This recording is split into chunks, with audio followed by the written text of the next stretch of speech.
بسم اللہ الرحمن الرحیم نحمدہ ونصلی ونسلم علی رسولہ الکریم اما بعد۔ محترم ناظرین،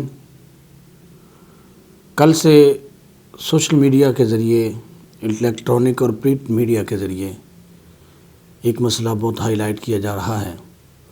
توہین مذہب کیسز کے حوالے سے اسلام آباد ہائی کورٹ میں لائیو سیشن ہوتے رہے اور کل کمیشن بنانے کا اعلان کر دیا گیا۔ یہ اصل میں حقیقت میں کہانی کیا ہے، اس کو میں بعد میں ڈسکس کرتا ہوں۔ سب سے پہلے میں ناظرین کو یہ بتانا چاہوں گا کہ ناموس رسالت 295C یہ ایک ایسا قانون ہے کہ جس کے بارے میں قرآن و سنت میں واضح طور پر احکامات ہیں کہ ناموس رسالت کے مجرم کو دنیا میں رہنے کا کوئی حق حاصل نہیں۔ ناظرین سے میں التماس کروں گا کہ آپ کا وقت ناموس رسالت سے زیادہ قیمتی نہیں ہے، میری اس گفتگو کو مکمل کو لازمی سنیں۔ سامعین محترم، قرآن مجید فرقان حمید میں ہمارے محبوب علیہ السلام کے حقوق بیان کیے گئے۔ There are 4 rights of Holy Prophet حضرت محمد صلی اللہ علیہ وسلم جو امت پر ضروری ہے۔ فالذین آمنوا بہ وعزروہ ونصروہ واتبعوا النور الذی انزل معہ اولئک هم المفلحون۔ بس وہ لوگ جو ایمان لائے اور نبی علیہ السلام کی وہ عزت کرتے ہیں اور نبی علیہ السلام کے دین کی مدد کرتے ہیں، اور جو نبی علیہ السلام دین لے کر آئے اس پر وہ عمل کرتے ہیں، قرآن لے کر آئے اس پر عمل کرتے ہیں، یہی کامیاب لوگ ہیں۔ There are 4 rights of Holy Prophet حضرت محمد صلی اللہ علیہ وسلم۔ First of all, belief, and second, respect of Holy Prophet حضرت محمد صلی اللہ علیہ وسلم، and third, help of deen of Holy Prophet حضرت محمد صلی اللہ علیہ وسلم، and last, اطاعت of Holy Prophet حضرت محمد صلی اللہ علیہ وسلم۔ یہ 4 حقوق اگر امت ادا کرتی رہے گی تو کامیابی ان کے قدم چومتی رہے گی۔ ہم پر لازم ہے کہ ہم خود بھی نبی علیہ السلام کی عزت کریں اور لوگوں سے بھی عزت کروائیں۔ قرآن مجید فرقان حمید میں گستاخان رسول صلی اللہ علیہ وسلم کے حوالے سے واضح پیغام ہے، اور سنت کے اندر مصطفیٰ صلی اللہ علیہ وسلم کی حدیث کے اندر واضح طور پر انسٹرکشن ہے۔ ملعونین اینما ثقفوا اخذوا وقتلوا تقتیلا۔ قرآن مجید سورہ احزاب کے اندر یہ موجود ہے کہ جو ملعون لوگ ہوتے ہیں، اور گستاخ رسول سے بڑھ کر کوئی ملعون نہیں، وہ جہاں کہیں ملے انہیں قتل کر دیا جائے۔ اور پھر اللہ پاک فرماتا ہے انما جزاء الذین یحاربون اللہ ورسولہ ویسعون فی الارض فسادا ان یقتلوا او یصلبوا او تقطع ایدیہم وارجلہم من خلاف۔ اللہ پاک فرماتا ہے جو لوگ اللہ اور اللہ کے رسول سے لڑتے ہیں اور زمین میں فساد پھیلاتے ہیں اور فساد پھیلانے کی کوشش کرتے ہیں، ان کی سزا یہ ہے کہ انہیں قتل کر دیا جائے یا انہیں سولی پہ لٹکا دیا جائے۔ واضح طور پر پیغام ہے۔ اب جو گستاخ رسول ہے اس سے بڑا کون ہے جو اللہ اور اللہ کے رسول سے لڑنے والا ہو؟ پھر اللہ فرماتا ہے ان الذین یؤذون اللہ ورسولہ لعنہم اللہ فی الدنیا والآخرہ۔ جو اللہ اور اللہ کے رسول کو تکلیف دیتے ہیں، ایذا دیتے ہیں، ان کے بارے میں اللہ کا واضح پیغام ہے کہ اللہ ان پر دنیا اور آخرت میں لعنت کرتا ہے۔ فلا وربک لا یؤمنون حتی یحکموک فیما شجر بینہم۔ اے محبوب، یہ اس وقت تک لوگ مومن نہیں ہو سکتے جب تک یہ آپ کے فیصلے کو تسلیم نہ کریں۔ یہ آیت کب نازل ہوئی؟ حضرت عمر رضی اللہ تعالیٰ عنہ نے، ایک ایسا شخص جس نے نبی علیہ السلام کے صرف ایک فیصلے کے اوپر اس نے انگلی اٹھائی ہے، بات بھی نہیں کی، صرف مانا نہیں اور فیصلہ کروانے حضرت عمر کے پاس آ گیا۔ حضرت عمر رضی اللہ تعالیٰ عنہ نے تصدیق کی کہ واقعہ ایسے ہوا ہے کہ اس نے نبی علیہ السلام کا فیصلہ نہیں مانا۔ حضرت عمر رضی اللہ تعالیٰ نے اس کو قتل کر دیا۔ جو واضح پیغام تھا کہ جو نبی علیہ السلام کے فیصلے کو تسلیم نہیں کرتا اسے دنیا میں رہنے کا کوئی حق حاصل نہیں ہے۔ اور پھر میرے محبوب صلی اللہ علیہ وسلم کی احادیث میں دیکھیں، میں ایک مختصر سا جائزہ پیش کرتا ہوں۔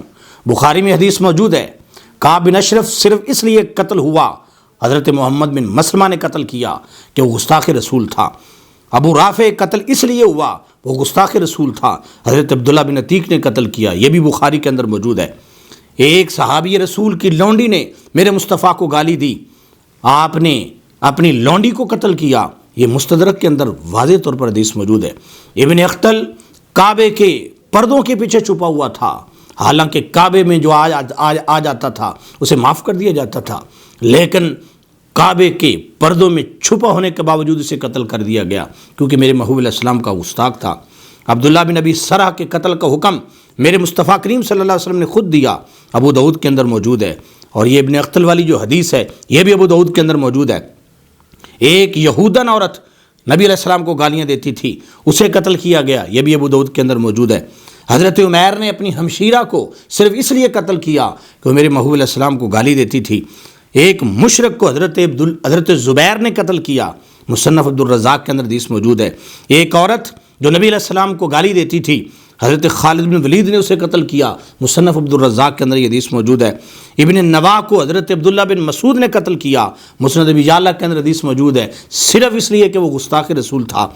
ختمہ قبیلے کی ایک عورت نے جب سرکار صلی اللہ علیہ وسلم کو گالی دی، حضرت عمیر جو صحابی رسول ہیں جا کے اسے قتل کر کے آئے، اس لیے کہ وہ گستاخ رسول تھی۔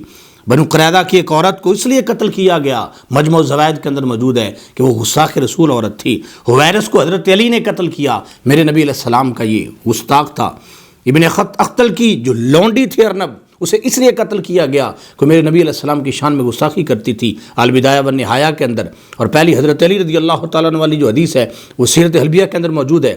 ابو افک یہودی کو حضرت سالم بن عمیر نے قتل کیا، ابن ہشام کے اندر موجود ہے، کیونکہ وہ توہین رسالت کیا کرتا تھا۔ عقبہ بن ابی معیط کو صرف اس لیے قتل کیا گیا کہ وہ میرے محبوب علیہ السلام کا گستاخ تھا۔ یہ ساری دلیلیں ہمیں کیا بتاتی ہیں؟ گستاخ رسول کو دنیا میں رہنے کا کوئی حق حاصل نہیں، وہ شخص بوجھ ہے زمین پر۔ ایسا شخص جو میرے مصطفیٰ کریم صلی اللہ علیہ وسلم کی گستاخی کرے وہ دنیا میں نہیں رہ سکتا۔ یہ تمہید ہے۔ اس کے بعد میں آپ کو بتانا چاہتا ہوں توہین رسالت کا یہ قانون، جس کو 295C کہا جاتا ہے، اس کے بغیر پاکستان کا وجود نہیں رہ سکتا۔ یہ پاکستان کے وجود کی دلیل ہے، یہ پاکستان کے دنیا میں اس کے نقشے کی دلیل ہے۔ اگر اس کے بارے میں کوئی بھی بات ہوگی تو یاد رکھیں یہ کبھی نہیں ہو سکتا کہ پاکستان بچ جائے۔ اگر آپ دیکھیں تو اس وقت بہت سارے ایسے لوگ ہیں، یہ سیکولر اور یہ جو وہ جو یورپ سے لے کے کھاتے ہیں، ان لوگوں نے اس قانون کے خلاف اور توہین مذہب کے جتنے قوانین ہیں ان کے خلاف ایک پروپیگنڈا کرنے میں کوئی کسر نہیں چھوڑی۔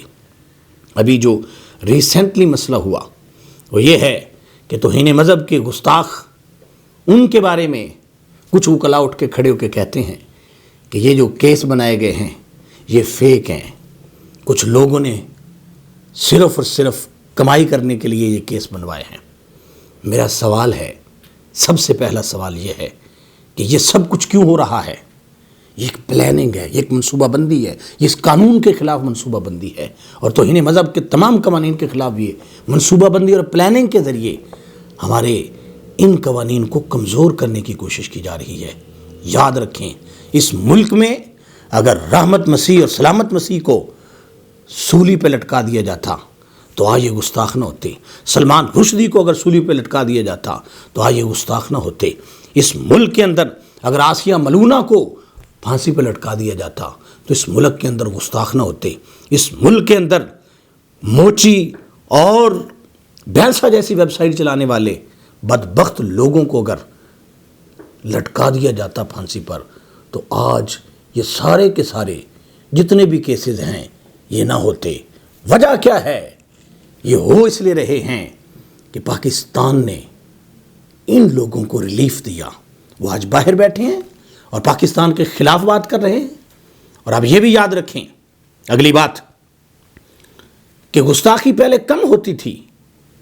ایک رپورٹ کے مطابق 2020 میں صرف 11 لوگ تھے گستاخ رسول جو جیلوں کے اندر موجود تھے۔ 2021 کے اندر 9 لوگ آئے، پھر 2022 میں 64 آئے، اور پھر 2023 میں 213 اور آئے، اور 2024 کے اندر 475 لوگ آئے۔ 767 لوگ اس وقت جیلوں کے اندر موجود ہیں جن کے اوپر توہین رسالت کا اور جن کے اوپر توہین مذہب کا وہ ایلیگیشن لگا ہے۔ اور میں یہ سوال کرتا ہوں کہ یہ جو وکلا کہہ رہے ہیں فیک ہیں، کیا ایوری ون جتنے بھی یہ کیس ہیں یہ سارے کے سارے فیک ہیں؟ ان کو ویسے بنایا گیا، یہ کمائی کا ذریعہ بنایا گیا؟ یہ کیسی عجیب سی بات ہے جو سمجھ نہیں آتی۔ ہو سکتا ہے کہ آپ کے مطابق وہ کچھ کیس ہوں، لیکن پہلے تو یہ جو سب کیسوں کو اکٹھا کر دیا گیا ہے، یہ کہاں کا قانون ہے؟ کیا پاکستان میں باقی بھی اس طرح کے جو کیسز ہیں ان کو اکٹھا کیا گیا ہے کہ تمام کیسز کو ڈیل کرنے کے لیے ایک کمیشن بنایا جائے؟ یہ کیسی عجیب سی بات ہے جو کسی کے سمجھ میں نہیں آتی۔ میرے بھائیوں، پھر ان لوگوں کو جن کا یہ کلیم ہے کہ یہ کمائی کا ذریعہ بنا کر کچھ لوگ جو ہے یہ کیسز کروا رہے ہیں، ان لوگوں کو 23 دن سنا گیا، ان کے لائیو ان کی گفتگو کو لوگوں کو سنایا گیا، پوری دنیا کو سنایا جا رہا ہے کیا ہو رہا ہے، کیوں ایسا کیا جا رہا ہے۔ یاد رکھیں، ایک پلاننگ ہوتی ہے، ایک منصوبہ بندی ہوتی ہے۔ پہلے پروپیگنڈا کیا جاتا ہے، دیکھو کتنا ظلم ہو رہا ہے، دیکھو کتنا ظلم ہو رہا ہے، دیکھو یہ لوگ کر رہے ہیں، اور پھر سازش کیا کرنا چاہتے ہیں تاکہ ان قوانین کو تبدیل کیا جائے، ان قوانین کے اوپر قدغن لگائی جائے۔ تم بناؤ کمیشن، لیکن اس بات پہ کمیشن بناؤ کہ جو لوگ اس کو کمائی کا ذریعہ بنا رہے ہیں ان کو ایکسپوز کرو، ان کو لوگوں کے سامنے لاؤ اور ثبوت دو، تاکہ پھر پتہ چلے کہ یہ واقعی کوئی ایسا معاملہ ہے۔ ورنہ 295C کو اور توہین مذہب کے تمام قوانین کو چھیڑنے کی کوشش نہ کرنا۔ 295C اس کے بارے میں ہمارا یہ موقف ہے۔ 295 is our soul. 295 is necessary for Pakistan. Thousands of people are ready to die for 295C. اور ہم یہ تمام کے تمام سیکولر لوگ اور جتنے بھی لوگ ہیں جو مغرب کے کہنے پہ پروپیگنڈا کرتے ہیں، سب کو یہ پیغام دینا چاہتے ہیں، یاد رکھیں نبی علیہ السلام سے بڑھ کر کوئی نہیں کائنات کے اندر۔ توہین شخصیت، توہین عدالت، توہین جماعت اور توہین ریاست، یہ تمام کے تمام نیچے ہیں۔ توہین رسالت یہ بہت اوپر والا درجہ ہے جرم کا۔ اگر آج توہین عدالت پہ ہمارے جج بھڑک اٹھتے ہیں، توہین ریاست پہ بھڑک اٹھتے ہیں، تو تمہیں توہین رسالت پہ غصہ نہیں آتا؟ سنیں، تم بھی قاضی ہو اور ایک وہ بھی قاضی تھے، قاضی محمد بن ابی منظور انصاری، قیروان کے قاضی اور جج تھے۔ ان کے سامنے ایک یہودی کا کیس لایا گیا کہ یہ یہودی وہ ہے جس نے محبوب علیہ السلام کی شان میں گستاخی کی ہے۔ تو یہ قاضی صاحب برداشت نہ کر سکے، اتنا جلال آیا کہ اپنی کرسی سے نیچے آ کے اس کو مکے مار کے مار دیا کہ تمہاری جرت کیسے ہوئی، تم ہمارے نبی علیہ السلام کی شان میں گستاخی کرو۔ اور اسی طریقے سے صلاح الدین ایوبی کو دیکھو، ایک شخص کو توہین رسالت کا جو مجرم تھا پکڑ کے اس کی گردن کاٹ کے اس کے سر کو اس وقت کے حکمرانوں کے پاس بھیجا اور انہیں پیغام دیا کہ جو ہمارے نبی علیہ السلام کی شان میں گستاخی کرے گا ہم اس کا یہی حال کریں گے۔ اور میں ریاست کو کہنا چاہوں گا آخر میں، پاکستان کا وجود ان قوانین کی وجہ سے ہے۔ آپ اگر اندلس کو پڑھ کے دیکھیں، کیوں برباد ہوا، کیوں تباہ ہوا، کیوں ختم ہو گیا، اس کی مین وجہ یہ تھی کہ وہاں کے عیسائی چوکوں میں آ کے نبی علیہ السلام کی شان میں گستاخی کرتے تھے، اور وہاں کے مسلمانوں کے اندر ٹالرنس اور ٹالریٹ وہ کرتے تھے وہ باتوں کو، جس کی وجہ سے وہ ٹکڑے ٹکڑے ہو گیا۔ آج بھی قرطبہ کی مسجدیں بند پڑی ہیں، صرف اور صرف بڑا جرم ان کا یہ تھا کہ وہ توہین رسالت پہ خاموش رہتے تھے۔ میرے بھائیوں، میں آپ کو دعوت فکر دے رہا ہوں، جتنے بھی ہمارے ججز ہیں، جتنے وکلاء ہیں، جتنے ریاستی ادارے ہیں، اور جو کچھ بھی ہمارے ملک کے اندر جو کی پوسٹ کے اوپر جو لوگ بیٹھے ہوئے ہیں، سب کو میں دعوت دیتا ہوں، یاد رکھیں یہ پاکستان ہے تو مصطفیٰ کریم صلی اللہ علیہ وسلم کی ناموس اور عزت کی وجہ سے ہے۔ اگر سرکار کی ناموس اور عزت محفوظ نہیں ہے تو یاد رکھیں یہ پاکستان کا وجود نہیں ہوگا۔ اور ہم یہ بتانا چاہتے ہیں 295 کے لحاظ سے زیرو ٹالرنس ہمارے اندر ہے، بالکل برداشت نہیں ہے، نہیں برداشت۔ اور ہم یہ اعلان کرتے ہیں ناموس رسالت کی خاطر ہر باطل سے ٹکرائیں گے، جو راہ میں ہماری آئے گا ہم اس کو مار گرائیں گے۔ یہ مسئلہ ہے جب ایماں کا، کیا خطرہ ہے پھر جسم و جاں کا، اس مسئلے کو جو چھیڑے گا پھر تاج اچھالے جائیں گے، کیا حاجت ہے ہمیں زندگی کی، پھر زندگی میں شرمندگی کی، سب وار کی پونجی زندگی کی، خود بدن پہ کفن سجائیں گے، محبوب کی عزت گر مانگے، آصف کی جان بھی حاضر ہے، ایک جان نہیں ان پر تو لکھ بار بھی صدقے جائیں گے، وما علیہ الا البلاغ المبین۔